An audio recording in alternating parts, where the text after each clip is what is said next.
Hello folks, welcome to my channel. My name is Robert and I'm glad that you have stopped by. Today my reading is going to be about the sign of Cancer. That is the Sun, Moon, Venus, Rising, and North Node. It can be for you or it could be for a person that's on your mind. I do not do reversals, so if a card shows up in reverse, I will right-side it. And I hope it does resonate with all of you. If it resonates with less than all, perhaps you can hang around and enjoy the entertainment, or there are a whole lot of other tarot readers out there that may suit your needs for this time, but you're always free to come back. Thank you for stopping by, and let's see what we got. Ten of Swords, Judgment, Knight of Cups, the Chariot, and the Hierophant. And the bottom of the deck shows Five of Swords. Okay, so let's take a look at this here.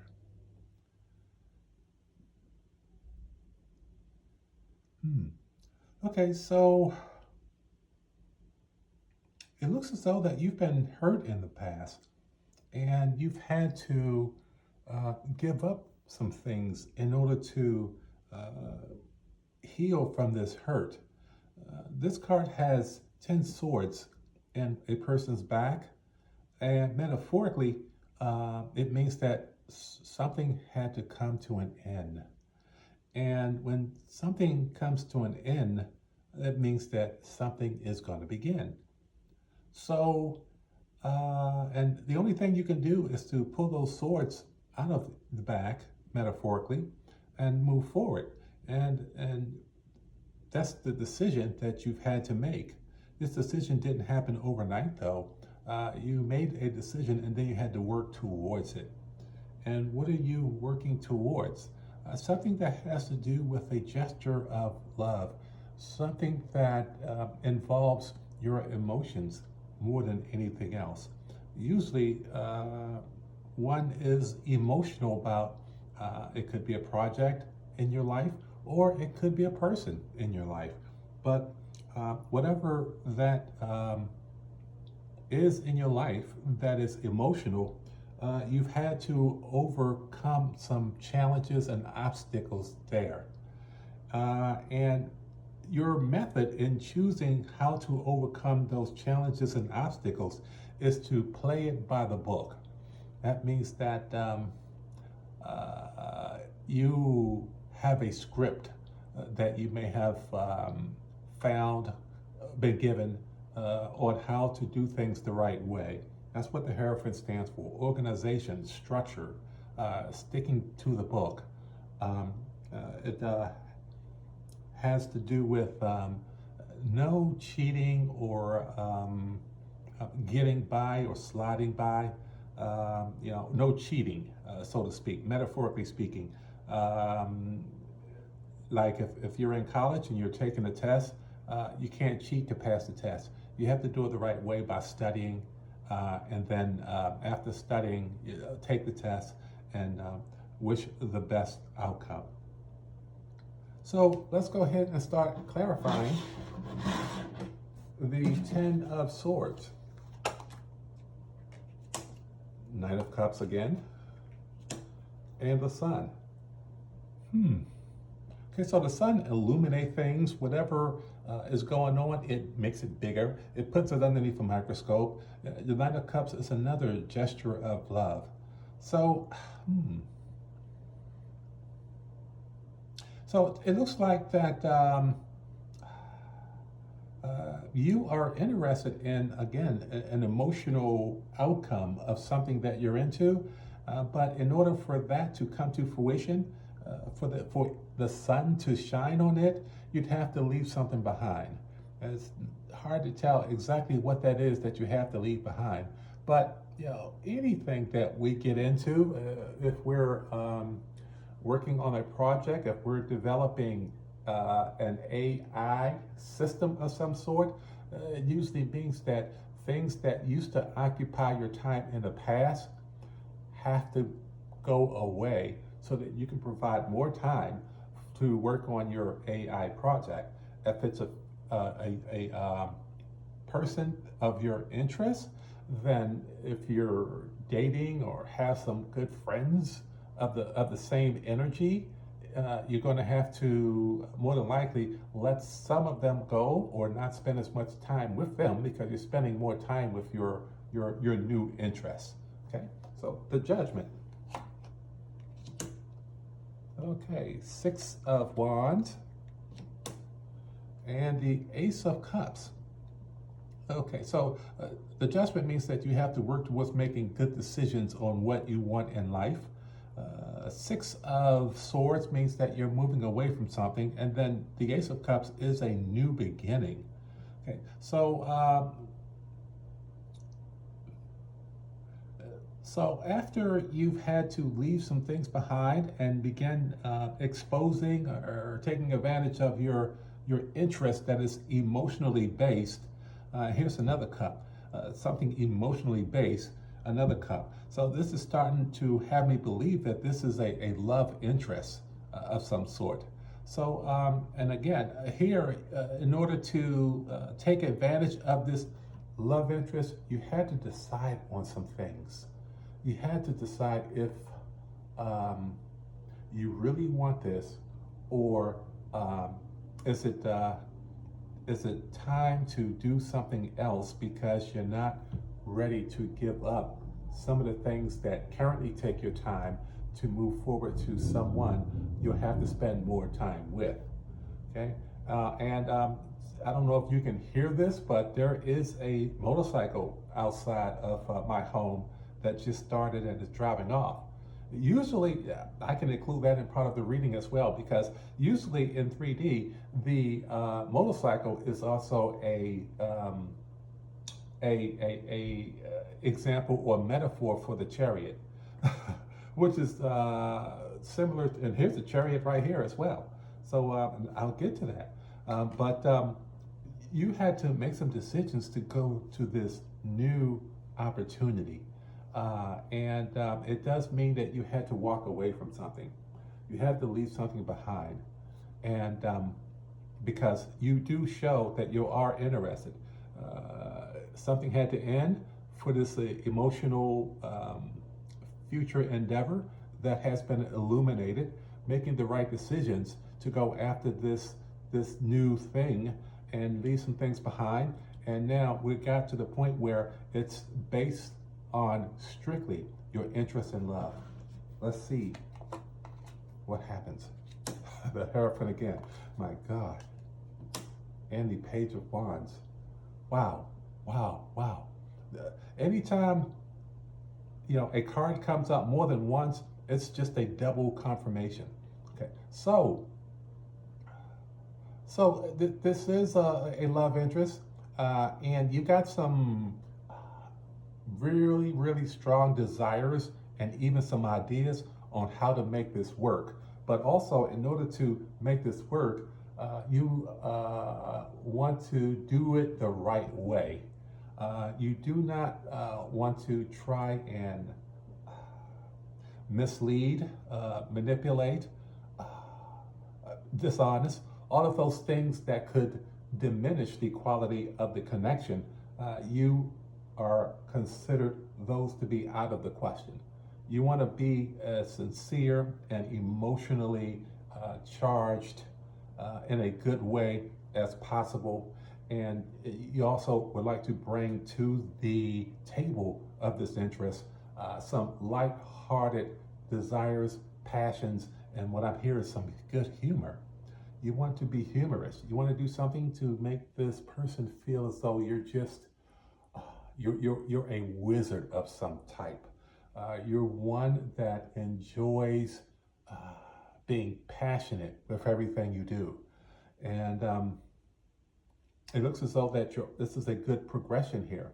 So in order to understand the right way, and what is the right way? Sometimes if you have an interest and let's say you're not the Cancer, but this person is the Cancer. So what do? If you're into astrology, and you probably are because you're looking at this and my channel, it means that if you want to appease this person, then you will need to read up on the Cancer uh, major placement. And if possible, if you have any of the other placements, you want to read up on those also, so that when you do approach this person, you're going to have some insight on some of the characteristics that this person has.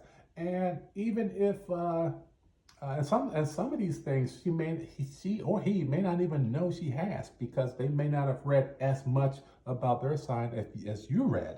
So what do? You give them some encouraging things about them that blows their mind, and makes you look like you are quite a big shot and very impressive person, because you know this person. Now, Chariot, Two of Cups, another emotional card, and Knight of Pentacles. Okay, so the Chariot doesn't just indicate a travel card. You're overcoming obstacles to move to the next level of some sort or move somewhere else. But it is the overcoming obstacles and challenges that seems to be taking over this particular clarification here. We got the Two of Cups. Again, you wanting to exchange love interest with somebody else. And then you also have a Knight of Pentacles that talks about having to do with finances. I'm hearing that you're okay with your finances. You're not the richest kid on the block, but you're also not the poorest kid on the block. But you do have the financial ability to impress this person with something that is lighthearted. The cups, the Two of Cups, the Nine of Cups, lighthearted love interest, emotional interest. So you're ready to charge forward. And you've done the work. The Hierophant shows that you've done the work. You want to do it the right way. Let's say, I don't know, what is the right way of exploring a love interest? Perhaps sending some roses, a thank you card of some sort, going to a movie, Netflix and chill. Those are all just, small, lighthearted things that would be helpful in getting to know somebody. So you're doing a good job, Cancer. In a way, I'm not surprised that the Cancer is doing this, because the Cancer is probably the most emotional sign of the zodiac. There will always be a contention with the Pisces as well as the Scorpio, but the Cancer is well at home with the heart. Hierophant, High Priestess, and Four of Pentacles. Okay, so the High Priestess uses their intuition, and in some regards, they don't always tell you things that they know. They kind of keep some things to themselves, but they're also very wise. The Hierophant is one that is very wise as well. The Four of Pentacles says that you're holding on to something. So what are you holding on to? In order to be the person that you want to be, and doing it by the book, doing it the right way, maybe there's something that's in your energy that you are not ready to reveal, at least in the beginning of the relationship. Once you feel comfortable, once you feel very comfortable with this person, then maybe you will be on time release, meaning that things that you feel vulnerable, and maybe if it is some resistance with those things, you may feel like you may get hurt in some way, shape, or a figure. So you're not one that's going to run up to this person and give them everything about you, all at once. You're on time release, is what I'm hearing. You're going to offer a little bit here, a little bit there, and see how well it is received before you begin moving forward. Your intentions is to be as honest as possible, straightforward as possible, but it's going to be a little bit here and a little bit there, because you're quite wise, and you do use not just your emotions, but you use your third eye, your gut feeling on feeling your way through your endeavors in life. So, and I can't say that I blame you. You don't need to barge into a room and let everybody know you're here. You can walk in quite silently, and if just your stature alone will be noticed, and then you can begin telling people a little more about yourself at a time. Everything doesn't have to go out at once. Rome was Rome wasn't built in a day, is what I'm hearing. So the theme of this entire reading is the Five of Swords. And the Five of Swords talks about leaving what doesn't serve you, taking care of things that may do some sabotaging. That may go in conjunction with the High Priestess, who doesn't reveal everything to everybody. You have to still do a little more work, and it is a time-sensitive thing, because the Hierophant is one that takes their time. If you want to do something right, you're going to go by the book. You're going to study. You're going to learn some things, and then you're going to take a test. Any course doesn't happen overnight. It takes time. So there's some things that you may feel that your love interest may or may not be interested in. So what are those things that that may offend or cause your love interest to not be the happiest person with you? Those are the things that you're probably going to look into, and then decide if you're going to stand up on behalf of them, or are you going to let them go, because the love interest is far more important than these things that you may find a little bit hesitant to speak about, in the beginning of this particular connection. I hope this finds you well, you and or your person, and please subscribe and like, and we'll talk the next time.